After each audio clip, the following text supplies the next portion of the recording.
प्रस्तुत है मलिक मोहम्मद जायसी द्वारा रचित पद्मावत के मानसरोवर खंड का एक पद्यांश और उसकी व्याख्या। आइए सुनते हैं।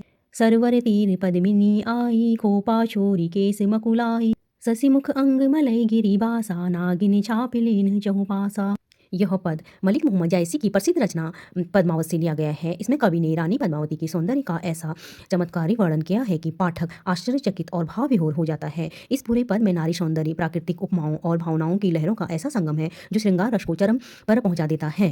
रानी पद्मावती मानसरोवर के किनारे आकर खड़ी होती हैं। उन्होंने अपने बालों का खोपा अर्थात जोड़ा खोल दिया है और घने लहराते हुए बालों को खुला छोड़ दिया।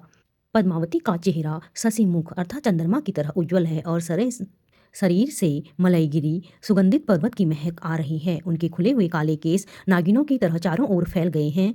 पद्मावती का चेहरा ही दिखाई दे रहा है और उनके बालों ने उनके पूरे शरीर को छुपा दिया है। ओ नहीं घटा परी जग छाहा, शशि के शरण लीन जनुराहा, छपिके दी नहीं भानु के दशा, ले निसी नखत चांद परे गसा। पद्मावती के बालों की छाया ऐसी लगती है जैसे घटाएं काले बादल आकर पूरे संसार को ढक लेते हैं। ऐसा प्रतीत होता है जैसे चंद्रमा ने खुद को बादलों में छिपा लिया हो। पद्मावती का मुख चंद्रमा के समान है और उनके बाल काले बादलों के समान हैं। जैसे दिन में सूर्य छिप जाता है उसी तरह यह दृश्य भी दिन को छिपा देता है और अब चारों ओर चांद तारों वाली रात का सा प्रकाश रमणीयता की तरह फैल जाता है। भूली चकोर दीठी मुख लावा, मेघ घटा मह चंद दिखावा, दसन दामिनी कोकिल भाखी, भौहें धनुष गगन ले राखी। चकोर पक्षी जो हमेशा चंद्रमा को एकटक देखता है वह भी भूलकर चांद की ओर देखने की बजाय पद्मावती की मुख की ओर देख रहा है। घने काले बालों में से चंद्र जैसा मुख झलक रहा है।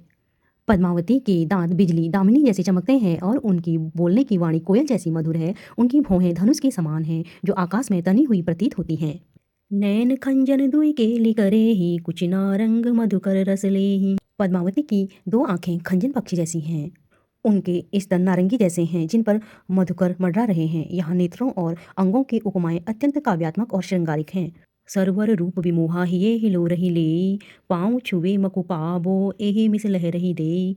पद्मावती का रूप देखकर सरोवर भी मोहित हो गया है और उसका जल हृदय की तरह हिलोरे लेने लगा है। पद्मावती का पाँव झील के पानी को छूने भी न पाए इससे पहले ही झील खुद लहरें उठाकर पद्मावती के पाँव छूने लगती है।